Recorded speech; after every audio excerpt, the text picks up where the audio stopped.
আজকে পরিবারের মাঝে ইনসাফ না থাকার কারণে ভাইয়ে ভাইয়ে দ্বন্দ্ব আছে না নাই?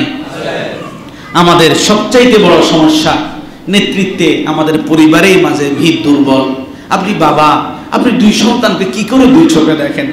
আপনি মেয়েকে এক চোখে দেখেন, ছেলেকে আরেক চোখে দেখেন, এমনটা যেন কোনোভাবে না হয়। আপনি যখন দুই চোখে দেখবেন, এক ছেলের কাছে আরেক ছেলের বদনামি করবেন, দেখবেন তখন পরিবারের মাঝে সম্পর্কের একটা প্রাচীর ভেঙে ধরবে। প্রাচীর কি হবে? ভেঙে ধরবে। আপনি কোনদিন ছেলেদেরকে এক প্ল্যাটফর্মে আনতে পারবেন না। আপনার চোখে সব ছেলে সমান, বড় ছেলে যেমন ছোট ছেলেও তেমন, মেয়ে যেমন ছেলেও তেমন, বউ যেমন নিজের মেয়েও তেমন, সবাইকে সিমিলার পর্যায়ে রাখেন। দেখবেন পরিবারে একটু ইনসাফ কায়েম করেন, দেখবেন সংসার জীবন সুন্দর হবে। বিসমিল্লাহির রহমানির রহিম। প্রিয় ভাই সব, আমরা আলোচনা করছিলাম যেমন ছিলেন প্রিয় রাসূল সাল্লাল্লাহু আলাইহি ওয়াসাল্লাম। এই আলোচনার আজকে ষষ্ঠ পর্ব। আজকে আমরা আলোচনা করব আমাদের রাসূল পৃথিবীর সবচেয়ে বড় আদালত ছিলেন। পৃথিবীর সবচাইতে বড় আদালত ছিলেন। নবী করিম সাল্লাল্লাহু আলাইহি ওয়াসাল্লাম ন্যায় বিচার করতে গিয়ে, এটা আমার বংশের মানুষ, আমার সন্তান, আমার উম্মত, এই জিনিসের প্রতি নবীজি কোনোদিন ভ্রুক্ষেপ করেন নাই। বিচার মীমাংসায় যে ব্যক্তি সঠিক হয়েছে, নবীজি ওই ব্যক্তিকেই সত্য বলে রায় দিয়েছেন। আমরা সকলেই জানি, তাফসীর ইবনে কাসীরের মাঝে উল্লেখ করা হয়েছে, নবী সাল্লাল্লাহু আলাইহি সাল্লামের কাছে একটা মামলা এসেছিল। ওই মামলা দুইজন ব্যক্তির কে কেন্দ্র করে সংগঠিত হয়েছে। একজন ছিলেন মুসলিম আর একজন ছিলেন ইহুদি। তো ইহুদি এক পর্যায়ে মুসলিম ওই ব্যক্তিকে বলল, দেখো আমরা বাদানুবাদ করে লাভ নাই, আমরা যাই মুহাম্মাদুর রাসূলুল্লাহ সাল্লাল্লাহু আলাইহি ওয়াসাল্লামের কাছে, নবীজির কাছে গিয়ে বিচার দিয়ে আমরা আমাদের মীমাংসা করে নেই। কিন্তু মুসলিম রাজি হলো না। মুসলিম বলল, না, ইহুদিদের মাঝে একজন পণ্ডিত ব্যক্তি আছে, আমরা তার কাছে গিয়ে সমাধান নেই। অর্থাৎ ওই মুসলিম নামে মুসলিম হলেও বাস্তবে মুনাফিক ছিল। বাস্তবে কি ছিল? দেখেন, ইহুদি রাসূলের রায় মানতে রাজি, কিন্তু মুসলিম রাসূলের সিদ্ধান্ত মানতে রাজি না। এক পর্যায়ে সিদ্ধান্ত হলো, ঠিক আছে রাসূলের কাছেই চলো। নবী করিম সাল্লাল্লাহু আলাইহি ওয়াসাল্লামের কাছে যাওয়ার পরে তাদের অভিযোগ যখন নবীজি উভয়ের কাছ থেকে শুনলেন, নবীজি ইহুদির পক্ষে রায় দিলেন।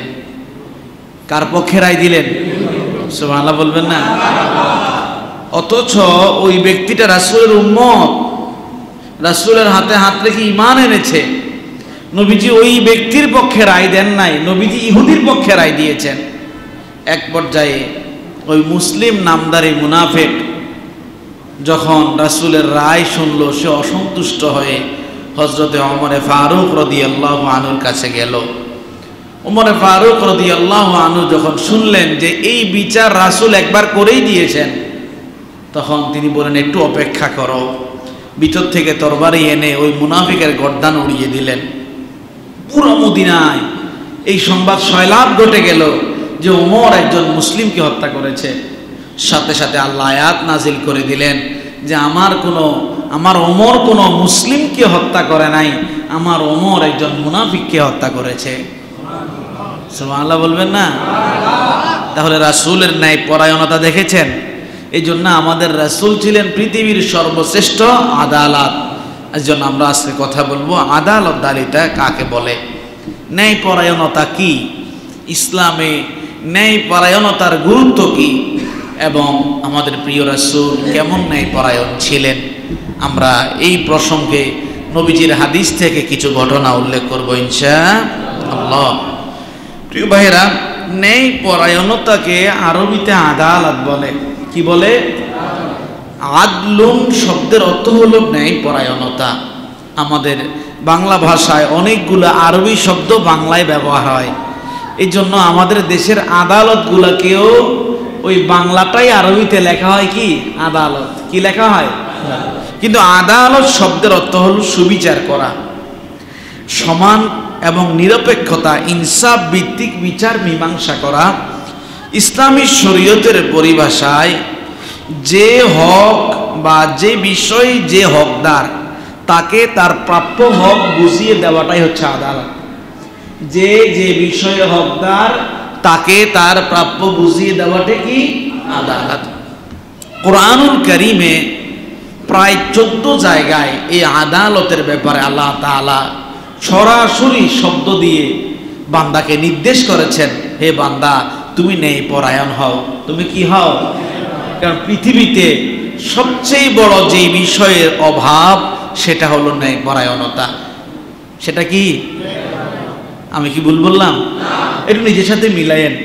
আরে ভাই, আইন আদালতের হিসাবটা বাদ দেন না, এখন আগে নিজের সাথে মিলান না। আপনার বিবেককে আপনি জিজ্ঞেস করেন, দেখবেন গাড়ির পিছনে লেখা থাকে মানুষের বিবেক সবচেয়ে বড় আদালত। আদালত প্রাঙ্গণে যে মামলাগুলো যায়, ম্যাক্সিমাম মামলাগুলো মিথ্যা ভুয়া বানোয়াট, মিথ্যা ভুয়া বানোয়াট। এই জন্যে আগে নিজের সাথে নিজে মিলান। তাহলে আদালত মানে হলো ন্যায় বিচার, সুবিচার, ইনসাফ। ন্যায় বিচার, সুবিচার, ইনসাফ। আমার কথা কি বুঝলেন? আমি কিন্তু পড়া নেব আবার। প্রিয় ভাইয়েরাম, এই পৃথিবীর মাঝে শান্তি, সম্প্রীতি এবং ভালোবাসা ততদিন পর্যন্ত বিরাজ থাকবে যতদিন পর্যন্ত সমাজের মাঝে আদালতদারিতা থাকবে। যেই সমাজের মাঝে আদালতদারিতা নেই, যেই সমাজের মাঝে ইনসাফ প্রতিষ্ঠিত নেই, ওই সমাজের মাঝে কোনোদিন ন্যায়পরায়ণতা, শান্তি, সম্প্রীতি বিরাজ করবে না। যার দৃষ্টান্ত ছিল জাহিলি যুগে।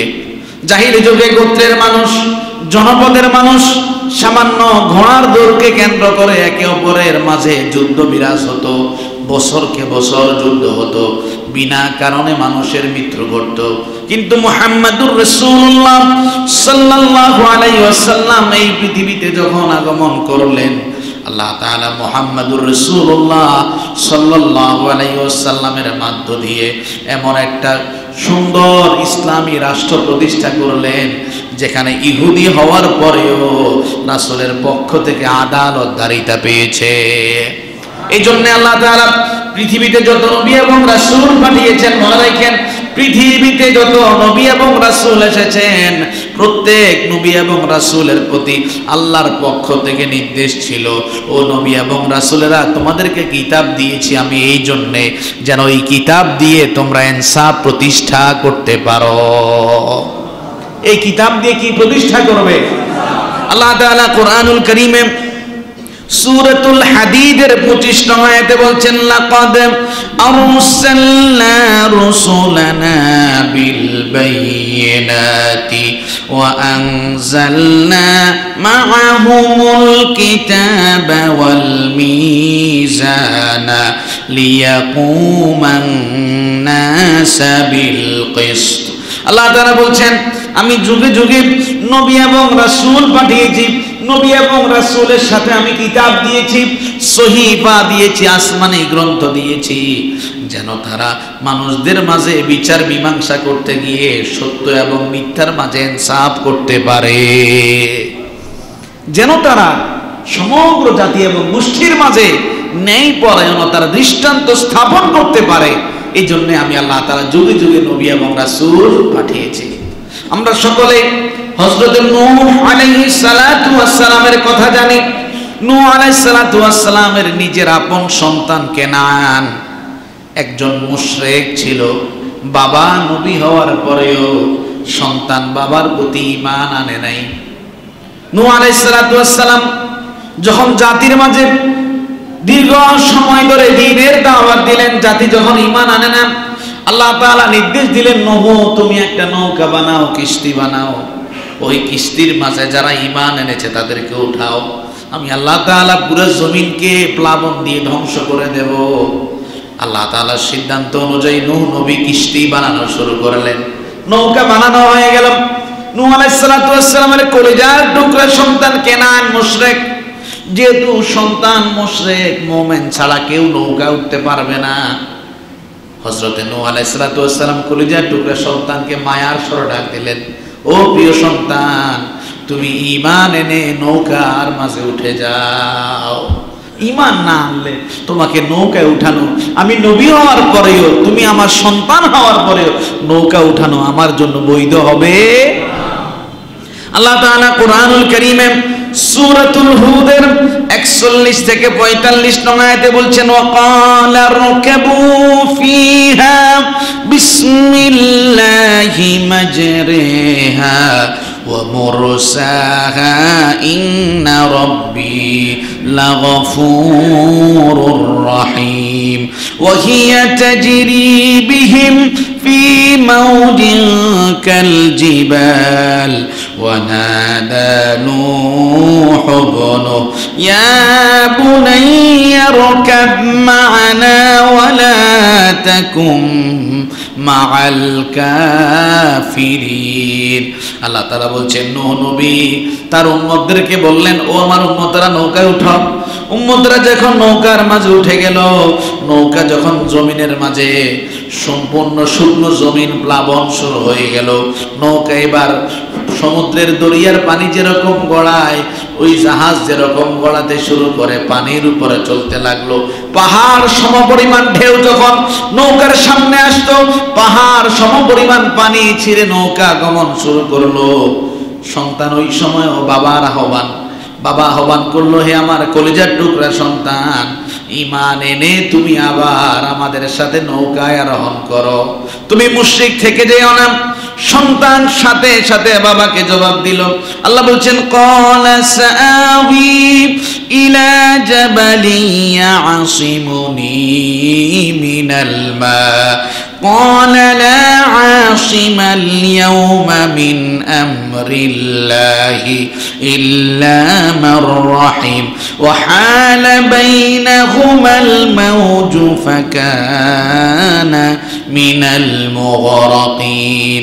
আল্লাহ তাআলা বলছেন, সন্তান বাবাকে জবাব দিল, ও আমার বাবা, সুবিশাল যে পাহাড় দেখা যায়, পাহাড়ের উপরে উঠলে আর সমুদ্রের পানি, জোয়ারের পানি আমাকে পাবে না। সাথে সাথে নূহ নবীর সন্তানকে বলল, বাবারে, আজকে কোনো প্রকার পাহাড় তোমাকে রক্ষা করতে পারবে না, মহাপ্লাবনে তুমি ধ্বংস হয়ে যাবে। ও প্রিয় সন্তান, এখনো সময় আছে, মুশরিক থেকো না, কালিমা পড়ে ঈমান এনে নৌকার মাঝে উঠে যাও। হঠাৎ করে এরই মাঝে এমন এক ধরনের ঝড়ো বাতাস এবং ঝড় ধরনের জোয়ার শুরু হয়ে গেল। সাথে সাথে পানির আঘাতে নূহ নবীর নৌকা একদিকে চলে গেল, সন্তান পানির মাঝেই বাবার চোখের সামনে ডুবে গেল। নূহ নবী কলিজার টুকরা সন্তানের এই দৃশ্য লক্ষ্য করে সাথে সাথে আল্লাহকে বলল, ওয়ানাদা নূহু রাব্বাহু ক্বালা রাব্বি ইন্না বিনি মিন আহলি। নূহ নবী আল্লাহকে ডাক দিয়ে বলল, ওগো রব, আপনি বুঝি আমার চোখের সামনে আমার সন্তানটাকে পানিতে ডুবিয়ে দিলেন। আল্লাহ, ও তো আমার সন্তান ছিল, ও আমার কি ছিল? কিন্তু আল্লাহর সিদ্ধান্ত হলো, নো, তোমার সন্তান তো ঠিক আছে, কিন্তু সে তো মুমিন না, যার কারণে সে তোমার নৌকায় উঠতে পারবে না। এটা আদালত, এটাই ইনসাফ, এটাই ন্যায় বিচার। প্রিয় ভাইরা, এই জন্য আল্লাহ তাআলা যুগে যুগে যত নবী এবং রাসূল পাঠিয়েছেন, সব নবী এবং রাসূল ন্যায়পরায়ণ ছিলেন। কি ছিলেন? আপনি মুমিন, এখানে যারা এসেছেন সবাই মুমিন, নিজের দিলের মাঝে ঈমান লালন করেন বলেই মসজিদের মাঝে আজকে আপনি প্রবেশ করেছেন। আল্লাহ তাআলা আপনাকেও নির্দেশ দিচ্ছেন, বিচার মীমাংসা করার সময়ে ইনসাফ ভিত্তিক বিচার করো। আল্লাহ তাআলা কুরআনুল কারীমে সূরাতুন নিসায়ের 135 নং আয়াতে বলছেন, ইয়া আইয়ুহাল্লাযীনা আমানু কুনু কাওয়ামিনা বিল কিসতি শুহাদাআ লিল্লাহ ওয়ালাউ আলা আনফুসিকুম আবিল ওয়ালিদাইনি ওয়াল আকরাবিন। আল্লাহ তাআলা বলছেন, হে ঈমানদারেরা। আল্লাহ কি বলছেন? কথা বুঝেন আমার? ঈমান আছে তো? ঈমান যদি থাকে, এই আহ্বানটা আল্লাহ কাকে করছে? আমার কথা কি বুঝেন না লাগে? আমার কথা বুঝেন না লাগে? নিজের সাথে একটু মিলান, আল্লাহর ডাকটা কাকে দিচ্ছে? একটু সবাই বলেন না, কাকে দিচ্ছে? আপনাকে আল্লাহ ডাক দিচ্ছে। ও ঈমানদারেরা, কুনু কাওয়ামিনা বিল কিসতি, ন্যায়ের ব্যাপারে প্রতিষ্ঠিত থাকো। কিসের ব্যাপারে? সবাই বলেন কিসের ব্যাপারে? আল্লাহ তাআলা বলেন সুহাদা আলিল্লাহ, যখন সাক্ষী দিতে যাইবা নিজে সত্য সাক্ষী দাও। কি সাক্ষী দাও? তুমি আল্লাহকে সাক্ষী রেখে সত্য সাক্ষী দাও, ন্যায়ের উপরে প্রতিষ্ঠিত থাকো। ওয়ালা ওয়ালা আনফুসিকুম, এই সাক্ষীটা যদি নিজের আপন মানুষের বিরুদ্ধে হয় তুমি সাক্ষী দাও। তুমি কি দাও?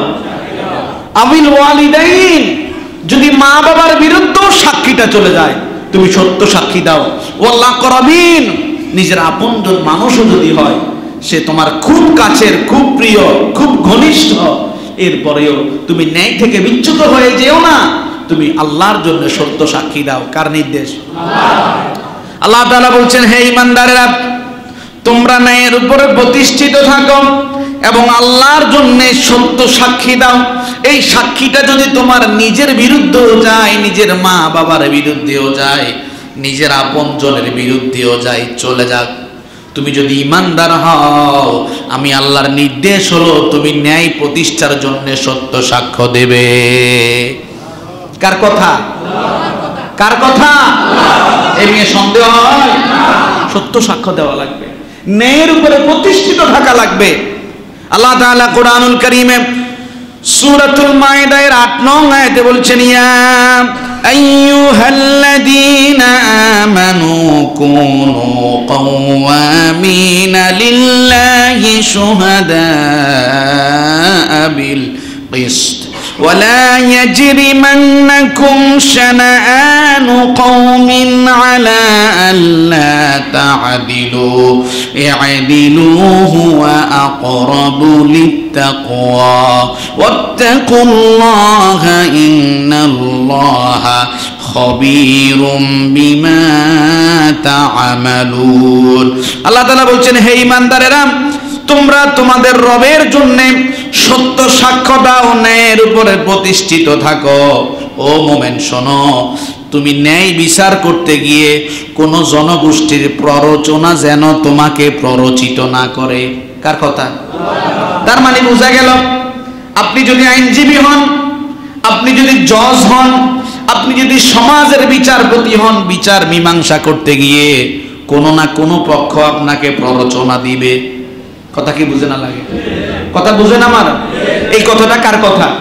আল্লাহ তাআলা বলছেন, ওয়ালা ইয়াজরিমান্নাকুম শানাআনু কওমিন আলা আল্লা তা'দিলু।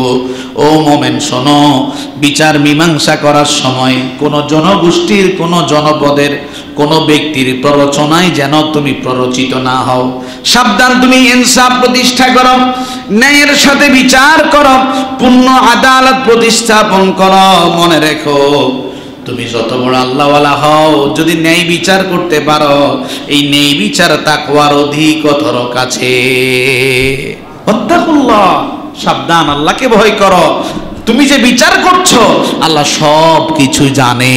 আল্লাহ সব কিছু কি জানে? প্রিয় ভাইয়েরা, ও প্রিয় ভাইয়েরা, আল্লাহ তাআলা কোরআনুল কারীমে শুধুমাত্র বিচার, আইন আদালতের ক্ষেত্রে না, আপনি ব্যবসা করেন, ব্যবসায়ের মধ্যে আপনি কারসুপি করতে পারেন। আপনি কারসুপি করতে পারেন না? আল্লাহ আপনাকে বলছেন, বান্দা শোনো, সূরাত বনী ইসরাঈল 35 নং আয়াত, ওয়া আউফুল কাইলা ইযা কিলতুম ওয়াজিনু বিল কিসতাসিল মুস্তাকিম যালিকা খায়রুন ওয়া আহসানু তা'ওয়িলা। বান্দারে, যখন মাপ দিবা, পণ্য বিক্রয় করার জন্য যখন পাল্লার মাঝে মাপবা, পরিপূর্ণ মাইফো, একটু কম বেশ করিও না। তুমি মিটারের মাঝে আগে থেকেই 10% কমাই রাখি, মানুষকে খুশি করার জন্য 5% বাড়াই দিলা, কিন্তু ভিতরে ভিতরে তুমি 5% চুরি করলে এমনটা করিও না। যখন মাপবা পরিপূর্ণ মাপো, তুমি যখন পরিমাপ করবা পরিপূর্ণ পরিমাপ করো। তোমার দাড়ি পাল্লাটাকে ত্রুটি মুক্ত রাখো, দাড়ি পাল্লাকে ভেজাল যুক্ত রাখিও না। আমি আল্লাহ তাআলা বলছি, এটাই তোমার জন্য কল্যাণ এবং এই কাজের পরিণাম অতীবতর উৎকৃষ্ট। কথাগুলো কার? তাহলে আপনি মুমিন, আল্লাহর পক্ষ থেকে আপনার নির্দেশ হলো আপনি সত্য প্রতিষ্ঠায়, ন্যায়ের উপরে অবিচল থাকবেন। সিদ্ধান্ত কার?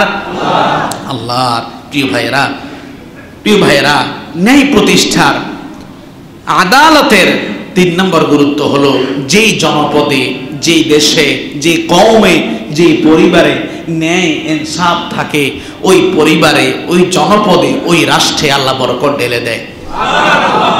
খেয়াল করেন, ওই রাষ্ট্রের মধ্যে আল্লাহ কি ঢেলে দেন? আচ্ছা, ওই রাষ্ট্রটা যদি মুশরিকের রাষ্ট্রও হয়, জনপদের সব মানুষ মুশরিক, কিন্তু ইনসাফ আছে। কি আছে? আল্লাহর হাবিব সাল্লাল্লাহু আলাইহি সাল্লাম বলেন এবং গবেষকরা বলছেন, ইনসাফ থাকার কারণে রাষ্ট্রের জনপদের সবাই মুশরিক হওয়ার পরেও আল্লাহ ওই জনপদের মাঝেও বরকত দেন। কিন্তু জনপদের সব মুমিন, কিন্তু বিচার মীমাংসায় সবাই একে অপরের প্রতি জুলুম করে, আল্লাহ ওই জনপদ থেকে সমগ্র রহমত বরকত ছিনিয়ে নেন। নাউজুবিল্লাহ বলবেন না? ইসলামিক একজন মনীষী ওহাব ইবনে মুনাব্বাহ রাহিমাহুল্লাহ বলছেন, ইযা হাম্মাল ওয়ালিয়্যু বিল আদল আদখালাল্লাহুল বারাকাত ফি আহলি মামলাকাতি হাত্তা ফিল আসওয়াকি ওয়াল আরযাক। জনপদের মাঝে যখন রাষ্ট্রপ্রধান, জনপদের মাঝে যখন নেতৃস্থানীয় মানুষগুলা নেই পরায়ণ হয়, আল্লাহ তাআলা ওই রাষ্ট্রের মাঝে বরকত দিয়ে দেন। এমনকি ওই রাষ্ট্রের বাজারে, ওই রাষ্ট্রের জমিনে আল্লাহ তাআলা অপুরন্ত বরকত ঢেলে দেন। এবং বলছেন, ওয়াইদা হাম্মা বিল জাওয়ারি আদখালাল্লাহু নাকসা ফি মামলাকাতি হাত্তা ফিল আসওয়াকি ওয়াল আরযাক। যখন জনপদের শাসকেরা নিজের মন মতো শাসন করে, মন গড়া বিচার নিয়ে রাষ্ট্র পরিচালনা করে, তখন ওই জনপদের রাষ্ট্র ব্যবস্থাপনায় আল্লাহ সম্পূর্ণ ঋণগ্রস্ততা ঢেলে দেয় এবং সেই জনপদের জমিনে এবং বাজার থেকে রহমত নিয়ে নেয়। তাহলে ন্যায় বিচার একটা রাষ্ট্রের মাঝে রহমত নিয়ে আসে। ন্যায় বিচার রাষ্ট্রের মাঝে কি নিয়ে আসে? 4 নাম্বার, যে সমগ্র মানুষেরা বিচারক, যে সমগ্র মানুষেরা আদালতের মাঝে আইনজীবী, যে সমগ্র মানুষেরা আদালতের জজ হিসেবে দায়িত্ব পালন করে, যে সমস্ত ব্যক্তি পরিবারের মাঝে প্রধান, ওই সমগ্র মানুষ যদি নিজের পরিবারে ন্যায় ইনসাফ কায়েম করে, নিজের সমাজের একজন মেম্বার, চেয়ারম্যান, কমিশনার, মেয়র, যেই স্থানে হোক সেই স্থান থেকে যদি ন্যায় কায়েম করে, আল্লাহ তাআলা কিয়ামতের দিন ওই মানুষগুলোকে আরশে আজিমের মেহমান বানাবে। পক্ষান্তরে যে মানুষগুলো রাসূল করিম সাল্লাল্লাহু আলাইহি ওয়াসাল্লাম এবং আল্লাহ তাআলার নির্দেশ লঙ্ঘন করে ন্যায় বিচার কায়েম করে না, মন গড়া বিচার মীমাংসা করে, ওজন দেওয়ার সময় কমিয়ে দেয়, একজন মানুষ থেকে জোরপূর্বক জবরদখল করে, মানুষের উপর অন্যায় জুলুমকে যেই মানুষেরা চাপিয়ে দেয়, ওই মানুষগুলার পক্ষ হয়ে কিয়ামতের ময়দানে স্বয়ং মুহাম্মদুর রাসূলুল্লাহ সাল্লাল্লাহু আলাইহি ওয়াসাল্লাম আল্লাহর কাছে মামলা দায়ের করবে। খেয়াল করেন, আপনি ন্যায় বিচারক হলেন আল্লাহর আরশে আজিমের নিচে ছায়া পাবেন। পক্ষান্তরে আপনি যদি ন্যায় বিচার কায়েম না করেন, আপনি সেই দিন রাসূলের মামলার মুখোমুখি হয়ে যাবেন। রাসূলের মামলা থেকে বাঁচানোর জন্য আপনার কেউ আছে নাকি? কথা কয় না? আছে?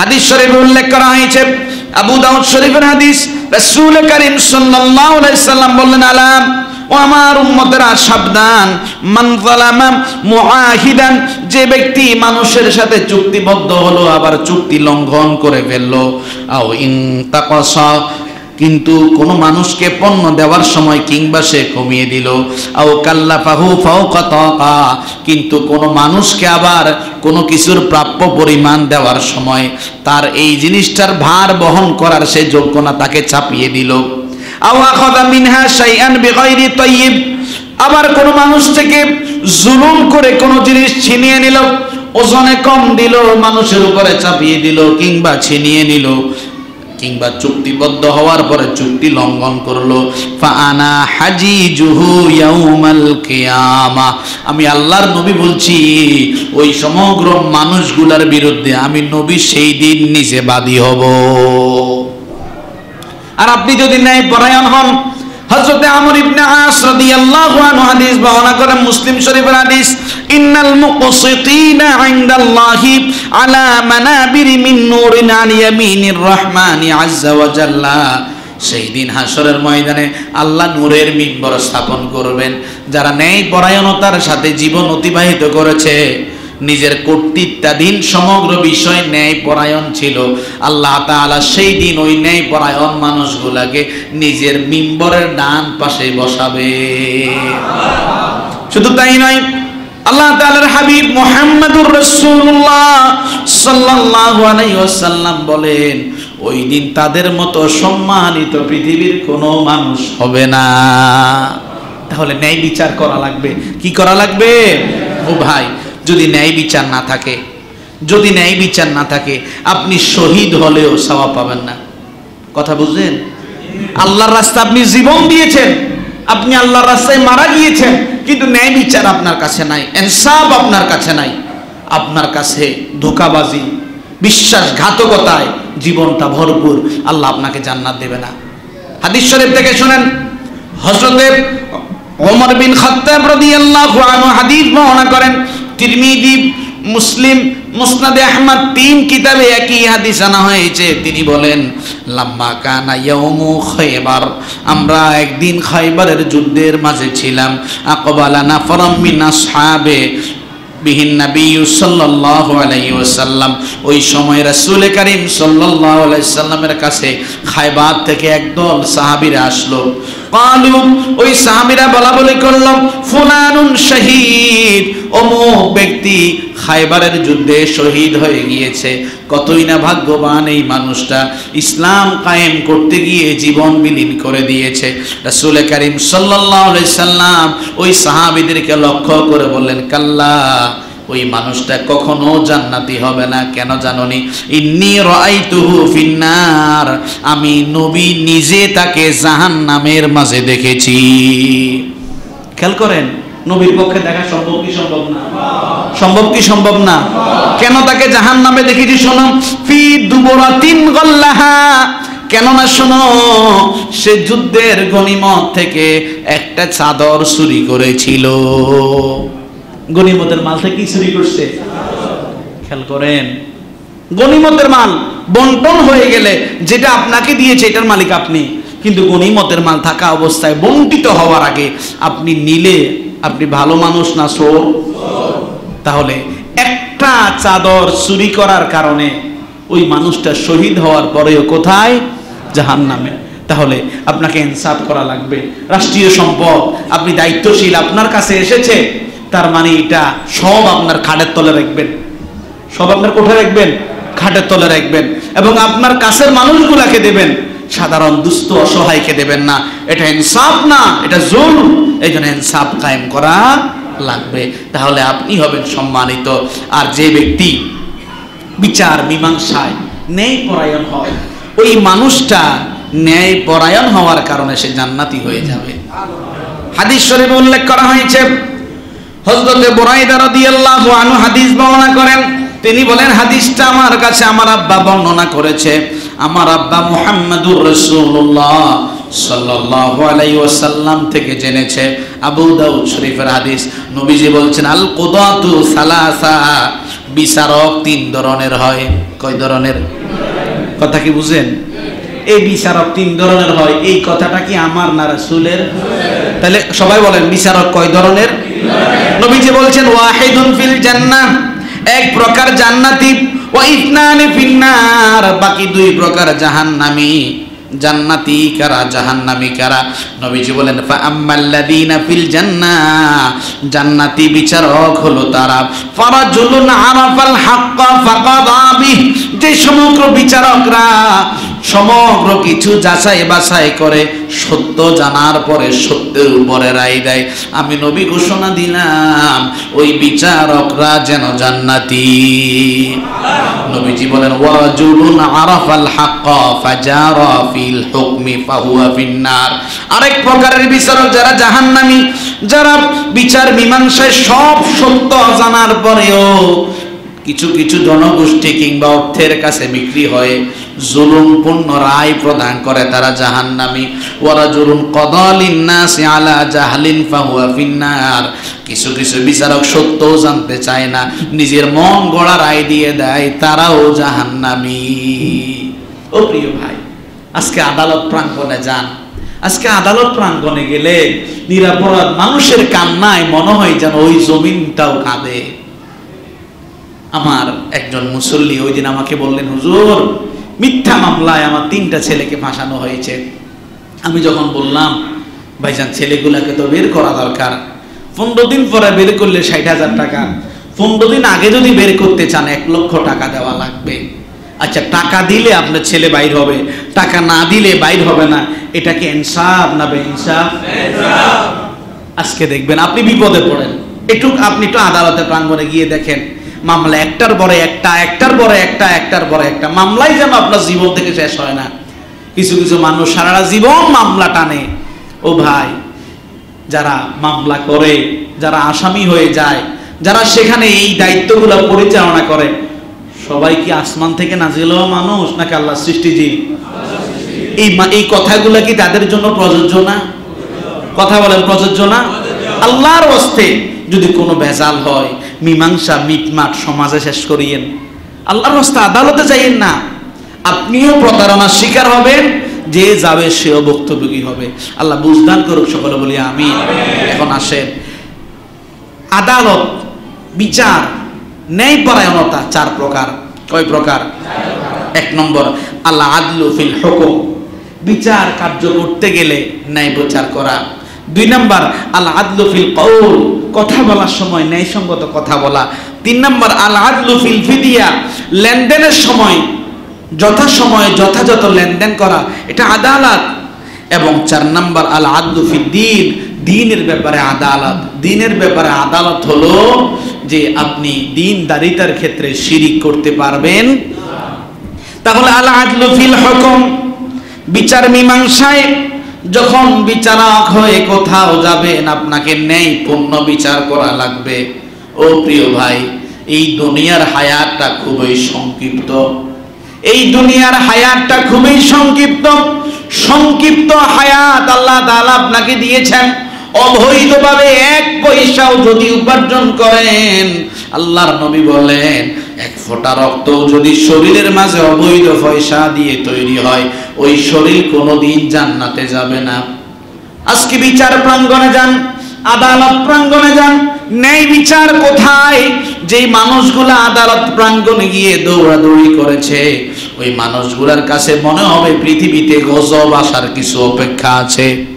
এজন্য ন্যায় পরায়ণ হওয়া, বিচার মীমাংসায় ন্যায় পরায়ণ হওয়া প্রথম আদালত। আল্লাহ তাআলা সূরাতুন নিসা এর 38 নং আয়াতে বলছেন, ওয়া ইযা হাকামতুম বাইনান নাসি আন তাহকুমু বিল আদল। ও বান্দারে, যখন মানুষের মাঝে বিচার মীমাংসা করবা, টাকা কোন দিকে ওই দিকে বিচার করিও না, দল কোন দিকে ওই দিকে বিচার করিও না, আপন মানুষ কোন দিকে ওই দিকে বিচার করিও না, ন্যায় সঙ্গত বিচার করো। কার নির্দেশ? আপনি যেই সেকশনে, যেই জায়গায়, যেই স্থানে থাকেন, আপনি যদি নিজেকে ইমানদার দাবি করেন, এই মেসেজ আল্লাহ আপনাকে দিয়েছেন। যদি আপনি মনে করেন না আমার নাম আব্দুর রহিম, ঠিক আছে, কিন্তু বাস্তবে আমার মাঝে ইসলাম নাই, তাহলে ভিন্ন কথা। আমার কথা বুঝেন? আমার কথা বুঝেন? আপনি যদি ইমানদার হন, আল্লাহর এই নির্দেশ আপনার জন্য আল্লাহ দিয়েছেন, ও বান্দা তোমাকে আমি অমুক চেয়ারে বসিয়েছি ইনসাফ প্রতিষ্ঠার জন্য, বেইনসাফি করার জন্য নয়। 2 নম্বর আল আদলু ফিল কওল, কথা বলার সময় নাই পরায়ণতা হওয়া। আপনাকে আল্লাহ মুখ দিয়েছেন, মুখে যা আসে তা বলা যাবে না। আল্লাহ তাআলা আপনাকে মুখ দিয়েছেন, মুখে যা আসে তা কথা বলা যাবে না, ইনসাফপূর্ণ কথা বলা লাগবে। সূরাতুল আনআমের 156 নং আয়াতে বলছেন, সূরাতুল আনআমের 152 নং আয়াতে আল্লাহ বলছেন, ওয়া ইযা কুলতুম ফাআদিলু ওয়ালাউ কানা যা কুরবা। ও বান্দারে, যখন তুমি তোমার এই 2টা ঠোঁট দিয়ে কথা বলবা, মুখ দিয়ে যখন কথা বলবা, ফাদিলু, ন্যায় সঙ্গত কথা বলো, আপন মানুষ হলেও সত্য কথা বলো। কার কথা? এখন দেখবেন বালা কথা নিজের আপন মানুষের কাছে ভালো লাগে, ভালো না লাগুক, ওই মানুষটা আপনাকে খারাপ বলো, কিন্তু আপনি যদি আল্লাহর কাছে খারাপ হন, 2 পয়সা দাম আছে আপনার? এই জন্য ভাই, কথা বলার সময় আপন মানুষ হলেও ন্যায় সঙ্গত কথা বলা লাগবে। পারা যাবে ইনশাআল্লাহ। 3 নম্বর আল আদলু ফিল ফিদিয়া, লেনদেনের সময় আদালত। যথাসময়ে লেনদেন পরিশোধ করা, এটি আল্লাহ তাআলার পক্ষ থেকে আদালত, এটা করা লাগবে, নতুবা সেই দিন হাসরের ময়দানে আপনাকে দাঁড়ানো লাগবে। 4 নাম্বার আল আদলু ফিদ্দিন, দিন এনেছেন, ঈমান গ্রহণ করেছেন, শিরিক করা যাবে না। আপনি যদি ঈমান আনয়নের পরে শিরিক করেন, আপনার মাঝে আদালতদারিতা থাকবে না।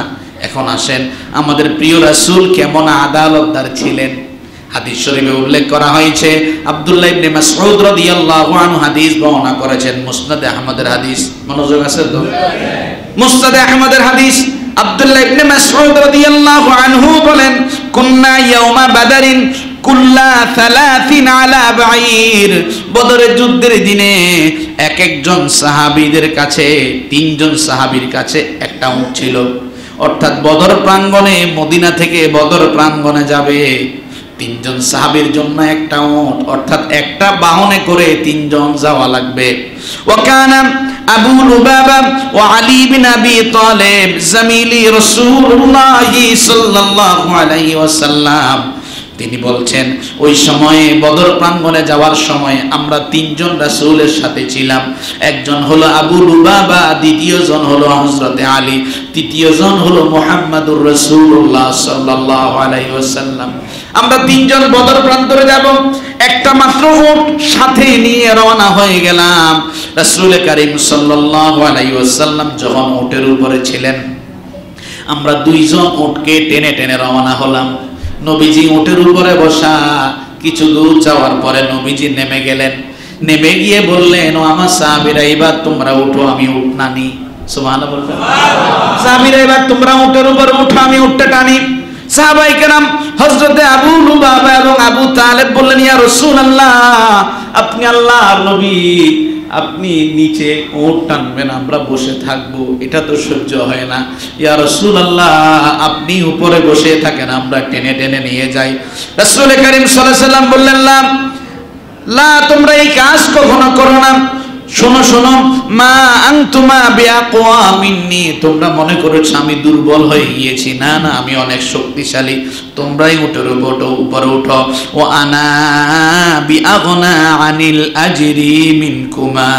ও আমার সাহাবীরা, মুহাম্মাদুর রাসূলুল্লাহ উটের উপরে উঠেছে, তোমরা উট টেনেছো, জিহাদের ময়দানে যাচ্ছ, তোমাদের যেরকম সওয়াবের দরকার আছে, মুহাম্মাদুর রাসূলুল্লাহরও দরকার আছে। এক পর্যায়ে নবীজি ওই সাহাবীদেরকে উটের উপরে উঠালেন এবং নিজে নবী হয়ে উট টানলেন। এটা ছিল ইনসাফ। শুধু তাই নয়, অন্য হাদিসে উল্লেখ করা হয়েছে, এই হাদিসটি ছিল হযরতে নু'মান বিন বাশীর রাদিয়াল্লাহু আনহুকে কেন্দ্র করে। সামিআতু নু'মান ইবনে বাশীর, নু'মান ইবনে বাশীর রাদিয়াল্লাহু আনহু এমন একজন সাহাবী ছিলেন, ওয়া হুয়া আলাল মিনবার ইয়াকুলু, তিনি একদিন মিম্বরের মাঝে বসে বয়ান করছিলেন। অর্থাৎ নবীর যুগ শেষ হয়ে গিয়েছে, সাহাবীদের যুগ শুরু হয়েছে। হযরতে আমের ছিলেন একজন তাবেঈ। নু'মান ইবনে বাশীর মসজিদের মাঝে বয়ান করছেন।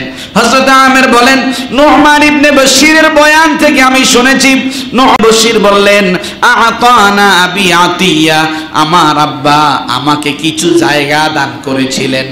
হযরত নু'মান কি বলছেন? আমার আব্বা আমাকে কিছু কি দান করছিলেন? জায়গা দান করছিলেন। যে জায়গাটা আমার মায়ের অনুরোধের কারণে আমার আব্বা দিয়েছেন। আব্বা যখন আমাকে জায়গাটা দিয়ে দিলেন, আমার মা বললেন, জায়গা তো আমার ছেলেকে দিলে ঠিক আছে, কিন্তু মুহাম্মাদুর রাসূলুল্লাহ সাল্লাল্লাহু আলাইহি ওয়াসাল্লামকে সাক্ষী রাখা লাগবে। কি রাখা লাগবে?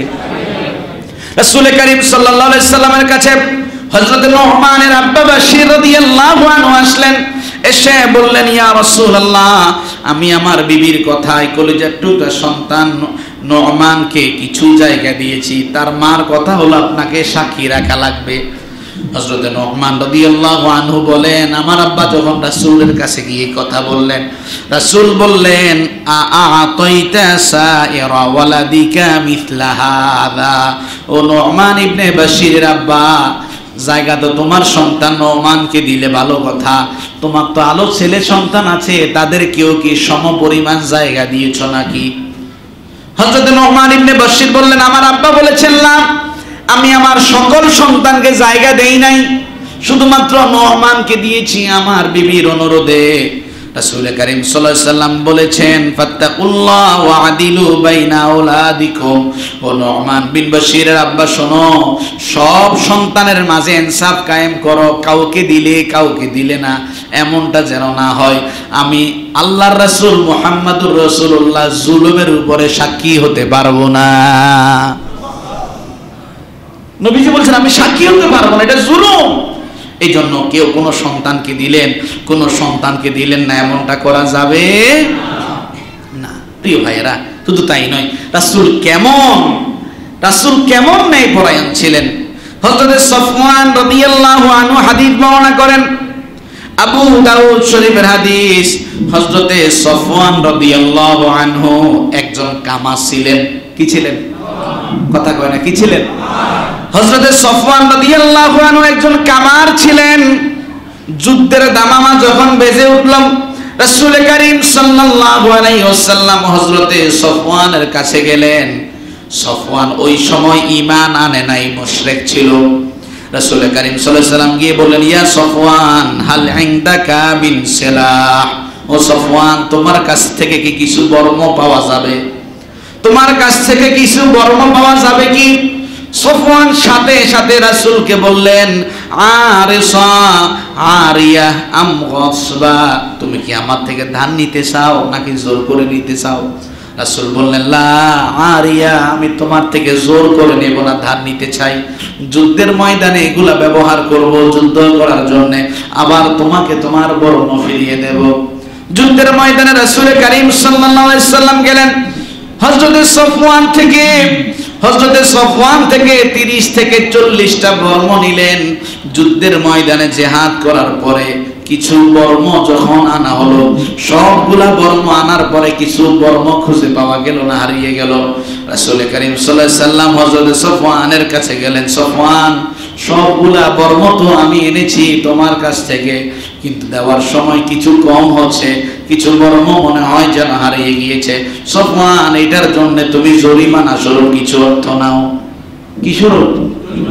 সফওয়ানকে যখন জরিমানা স্বরূপ কিছু অর্থ দিতে চাইলেন, সফওয়ান বললেন, লা ইয়া রাসূলুল্লাহ, ওগো নবী, আমার কাছ থেকে আপনি বর্ম নিয়েছেন, আমার কাছ থেকে আবার ফিরিয়ে দিয়েছেন, আমি আপনার কাছ থেকে জরিমানা নিতে চাই না। ইয়া রাসূলুল্লাহ, আমি আর সেই সফওয়ান রয়ে যাই নাই। আল্লাহ আমার দিল ঘুরিয়ে দিয়েছে। আপনি যখন বর্ম নিয়েছেন তখন আমি ছিলাম মুশরিক, এখন আমি কালিমা পড়ে মুসলমান হয়েছি। দেখেন, মুহাম্মদুর রাসূলুল্লাহ সাল্লাল্লাহু আলাইহি সাল্লাম বর্ম ধার নিয়েছেন, কিছু বর্ম খুঁজে পাওয়া না যাওয়ার কারণে ওগুলার ঋণ দিতে চেয়েছেন, কিন্তু সফওয়ান সেটা গ্রহণ করে নাই। আজকে আমরা ধার দিলে দ্বিতীয় দিন তৃতীয় দিন পরে ওই ধার যিনি গ্রহণ করেছেন তাকে খুঁজে পাওয়া যায় না। নবী করিম সাল্লাল্লাহু আলাইহি সাল্লাম উম্মতদেরকে আদালত ইনসাফ শিক্ষা দিয়েছেন। কেমন? রাসূল করিম সাল্লাল্লাহু আলাইহি সাল্লাম এর সাহাবী হযরত আবু যর গিফারি রাদিয়াল্লাহু আনহুর একটি ঘটনা হাদিস শরীফে উল্লেখ করা হয়েছে, সহিহ বুখারী শরীফের হাদিস। হযরত মাহরুর রাহিমাহুল্লাহ একজন তাবিঈ, তিনি বলেন, লাকিতু আবু যর, আমি একদিন আবু যর রাদিয়াল্লাহু আনহুর সাথে সাক্ষাৎ করলাম। হযরত মাহরুর বলেন, আমি আবু যরের সাথে সাক্ষাৎ করলাম। আবু যর গিফারি ছিলেন নবীর সাহাবী। উনার সাথে সাক্ষাৎ করার পর আমি দেখতে পেলাম উনার পরনের মাঝে যেই কাপড়, গায়ের মাঝে যেই কাপড়, উনার সাথে থাকা উনার যে দাস ছিল, চাকর ছিল, চাকরের গায়েও সেম জামা কাপড়। কথা কি বুঝেন? আচ্ছা, বর্তমান সময়ে এমন কি পাওয়া যায় যে চাকরের গায়ে এক কাপড়, মালিকের গায়ে সেম কাপড় পাওয়া যায়? কোনদিন পাবেন? কিন্তু মুহাম্মদুর রাসূলুল্লাহ কি আখলাক শিখিয়েছেন দেখেন। হযরত মাহরুর বলেন যে আমি আবু যর গিফারির সাথে সাক্ষাৎ করলাম, আমি দেখতে পেলাম আবু যর গিফারির গায়ের মাঝে যেই কাপড়, তার চাকরের গায়ের মাঝে একই কাপড়। ফাসালতুহু আন যালিকা, আমি তাকে জিজ্ঞাসা করলাম, ভাই আবু যর গিফারি, এই দৃশ্যটা কেন এমন হলো?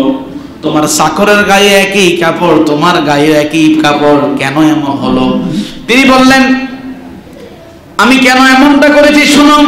ইন্নী সাবাবতু রাজুলাম, আমি একদিন আমার এই চাকরকে গালি দিয়েছিলাম এবং তার মায়ের ব্যাপারে তাকে লাঞ্ছিত করেছিলাম। এবং এই সময় রাসূল করিম সাল্লাল্লাহু আলাইহি সাল্লাম আমার আচরণ লক্ষ্য করেছিলেন। খেয়াল করেন, আমি একদিন আমার এই চাকরের সাথে কি খারাপ ব্যবহার করেছিলাম এবং তার মায়ের নাম উচ্চারণ করে তাকে লাঞ্ছিত করেছিলাম। এই জিনিসটা রাসূল করিম সাল্লাল্লাহু আলাইহি সাল্লাম কি করছিলেন? অবলোকন করেছিলেন।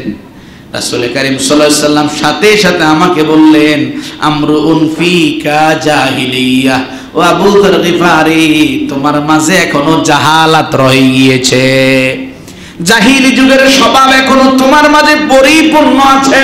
তুমি না কালিমা পড়ে মুসলমান হয়েছিলে, তাহলে তোমার চাকর কিংবা দাস হওয়ার কারণে তুমি কেন তার সাথে এমন আচরণ করলে? রাসূল করিম সাল্লাল্লাহু আলাইহি সাল্লাম বললেন, ইখওয়ানুকুম খাওয়ালুকুম, এই যদিও তোমার দাস হতে পারে কিন্তু সে তোমার ভাই। সে তোমার কি? আল্লাহ তাআলা তোমাদেরকে ভাই ভাই হিসেবে ভ্রাতৃত্ব বন্ধনে আবদ্ধ করেছেন। জাআলাহুমুল্লাহু তাহতা আইদিকুম, আল্লাহ তোমাকে ধনী বানিয়েছেন, তাকে গরীব বানিয়েছেন, তাকে তোমার অধীনস্থ করে দিয়েছেন। ফামান কানা আখুহু তাহতা ইয়াদি, সুতরাং কারো অধীনে যদি কোনো ভাই থাকে, ফালিয়ুতিইমু মিম্মা ইয়াকুলু, সে যা খায় তার ভাইকেও যেন তা খাইতে দেয়। ওয়ালিয়ুলবিসুহু মিম্মা ইয়ালবিসু, সে যা পরিধান করে তাকেও যেন তা পরিধান করতে দেয়। লা ইউকাল্লিফুহুম মা ইয়াগলিবুহুম, সে পারবে না এমন কোনো কাজ যেন তাকে চাপিয়ে না দেয়। ফাইন কাল্লিফুহুম ফাইনুহুম, যদি এমন কোনো কাজ তাকে দেওয়া হয় যেটা সে পারবে না, তাহলে সে যেন তার ভাইয়ের সাথে সহযোগী হয়। হযরত মারুফকে বলেন, মারুফ শোনো, নবীজির সেই কথার কারণে আমি আবু যর গিফারি নিজের জন্য যা খাই তাকেও তা খাওয়াই, নিজে যেই পোশাক পরি তাকেও তা পরতে দেই। তার কষ্ট হবে এমন কোনো কাজ তাকে আমি চাপিয়ে দেই না, তার কষ্ট হবে মনে হলে আমি নিজেও তার সাথে সহযোগী হই। এটাই ইসলাম। এটা কি ইসলাম? প্রিয় ভাইয়েরা, আজকে আমরা কি সেই ইসলামের মাঝে আছি? একটু বলেন না ভাই, আছি? মসজিদ থেকে বাইর হইলে গীবত শেখায়েত শুরু হয়, সমাজে বসবাস করি, নিজের প্রতিবেশীকে চরম পর্যায়ে জুলুম নির্যাতন করি কি করি না? আপনি রাস্তায় চলছেন, রাস্তায় চলাচলের সময় আমরা মাঝে মধ্যে এমন ভাবে হাঁটি মনে হয় যেন এটা আমার বাড়ির বেডরুম, এটা আমার বাড়ির কি না। রাস্তায় গাড়ি ঘোড়া চলাচল করবে, গাড়ি ঘোড়াকে রাস্তায় চলাচল এর সুযোগ দেওয়াও আদালত, এটাও কি আদালত। এই জন্য ভাই আমাদেরকে ইসলাম কমপ্লিট মানা লাগবে, ইসলাম কমপ্লিট মানা লাগবে। আরেকটি ঘটনা শোনেন, বদর যুদ্ধের ঘটনা। বদর যুদ্ধ শুরু হবে কিছুক্ষণের মাঝে। নবীজি সাহাবীদেরকে কাতার সোজা করছেন, যুদ্ধের জন্য কি সোজা করছেন? নবীজি কাতার সোজা করছেন। নবীজির হাতে একটা তীর ছিল, নবীজি তীর দিয়ে সাহাবীদেরকে কাতার বন্দী করছেন। এর মাঝে একজন সাহাবী ছিল হযরত সাওয়াদ রাদিয়াল্লাহু আনহু। নবীজি হযরত সাওয়াদকে একটা গুতা দিলেন, গুতা দিয়ে বললেন, সাওয়াদ তুমি এখনো বাঁকা কেন, সোজা হও। হযরত সাওয়াদ বললেন, ইয়া রাসূলুল্লাহ, আপনি আমাকে গুতা দিয়েছেন, আমি ব্যথা পেয়েছি, আমি প্রতিশোধ নিতে চাই। রাসূল করিম সাল্লাল্লাহু আলাইহি সাল্লাম বললেন, সাওয়াদ তুমি প্রতিশোধ নিবে, তাহলে নিয়ে নাও। রাসূল করিম সাল্লাল্লাহু আলাইহি সাল্লামকে সাওয়াদ বললেন, ইয়া রাসূলুল্লাহ, আপনি আমার পেটের মাঝে গুতা দিয়েছেন, আমি ওই জায়গার মাঝে গুতা দেব। রাসূল করিম সাল্লাল্লাহু আলাইহি সাল্লাম ফাকাশাফা রাসূলুল্লাহ সাল্লাল্লাহু আলাইহি ওয়াসাল্লাম আন বাতনি, নবীজি কাপড় তুললেন এবং বললেন, সাওয়াদ রে, এবার আমার পেটের মাঝে একটা গুতা দাও, কেননা এই গুতার কারণে আমি কিয়ামতে ধরা পড়ে যাব। হযরত সাওয়াদের উদ্দেশ্য ছিল রাসূল করিম সাল্লাল্লাহু আলাইহি সাল্লামের পেট মোবারকের মাঝে চুম্বন করা। রাসূল করিম সাল্লাল্লাহু আলাইহি সাল্লাম যখন জামা তুলে দিলেন, পেট মোবারক দিলেন, সাওয়াদ এবার তুমি গুতা দাও। হযরত সাওয়াদ রাদিয়াল্লাহু আনহু রাসূল করিম সাল্লাল্লাহু আলাইহি সাল্লামের কোমর জড়িয়ে ধরে পেটের মাঝে চুম্বন করতে লাগলেন। নবীজি বললেন, এ সাওয়াদ তুমি এমন কেন শুরু করলে? হযরত সাওয়াদ রাদিয়াল্লাহু আনহু বললেন, ইয়া রাসূলুল্লাহ, আমি বিশ্বাস করি যুদ্ধের ময়দানে জিহাদ করতে গিয়ে আমি শহীদ হয়ে যাব, আমি চাই আমার জীবনের শেষ আলিঙ্গন যেন মুহাম্মাদুর রাসূলুল্লাহর সাথে হয়। খেয়াল করেন, একটা গুতা এটার প্রতিশোধ নবীজি আদায় করিয়ে নিয়েছেন। এই জন্য ভাই, জীবনের সর্বস্তরে আদালত কায়েম করা লাগবে, ইনসাফ কায়েম করা লাগবে।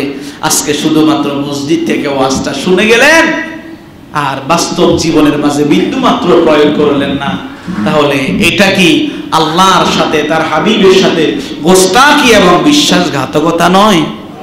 কথা বলে নয়? এই জন্য প্রিয় ভাইয়েরা, আসুন আমরা ইনসাফ কায়েম করি, নিজের বিবেককে আদালত বানাই, ইসলাম মেনে জীবন অতিবাহিত করি। ইসলামেই শান্তি, ইসলামেই মুক্তি। আপনি যদি ইসলাম পালন করতে গিয়ে জীবনটাও বিলীন হয়ে যায়, আপনি সফল। কিন্তু ইসলাম পালন না করে আপনি যদি পৃথিবীর সর্বশ্রেষ্ঠ মহাশাসক হন, দিন শেষে একটা রাস্তায় পড়ে থাকা একটা মৃত বকরির চাইতেও আপনি নিকৃষ্ট। এজন্য আসুন আমরা ইসলাম মানি, ন্যায় প্রতিষ্ঠা করি। সর্বপ্রথম নিজের পরিবারে কায়েম করেন। কোথায়? নিজের পরিবারে। আজকে পরিবারের মাঝে ইনসাফ না থাকার কারণে ভাইয়ে ভাইয়ে দ্বন্দ্ব আছে না নাই? আমাদের সবচাইতে বড় সমস্যা নেতৃত্বে আমাদের পরিবারের মাঝে ভিত দুর্বল। আপনি বাবা, আপনি দুই সন্তানকে কি করে দুই চোখে দেখেন? আপনি মেয়েকে এক চোখে দেখেন, ছেলেকে আরেক চোখে দেখেন, এমনটা যেন কোনোভাবে না হয়। আপনি যখন দুই চোখে দেখবেন, এক ছেলের কাছে আরেক ছেলের বদনামি করবেন, দেখবেন তখন পরিবারের মাঝে সম্পর্কের একটা প্রাচীর ভেঙে ধরবে। প্রাচীর কি হবে? ভেঙে ধরবে। আপনি কোনোদিন ছেলেদেরকে এক প্ল্যাটফর্মে আনতে পারবেন না। আপনার চোখে সব ছেলে সমান, বড় ছেলে যেমন, ছোট ছেলেও তেমন, মেয়ে যেমন, ছেলেও তেমন, বউ যেমন, নিজের মেয়েও তেমন, সবাইকে সিমিলার পর্যায়ে রাখেন। দেখবেন পরিবারে একটু ইনসাফ কায়েম করেন, দেখবেন সংসার জীবন সুন্দর হবে। আল্লাহ আমাদেরকে তৌফিক দিন, সকলে বলি আমিন। ওয়া আখির দাওয়ানা আলহামদুলিল্লাহি রাব্বিল আলামিন। আমরা যারা সুন্নাহ পড়ি নাই, সুন্নাহ পড়ি।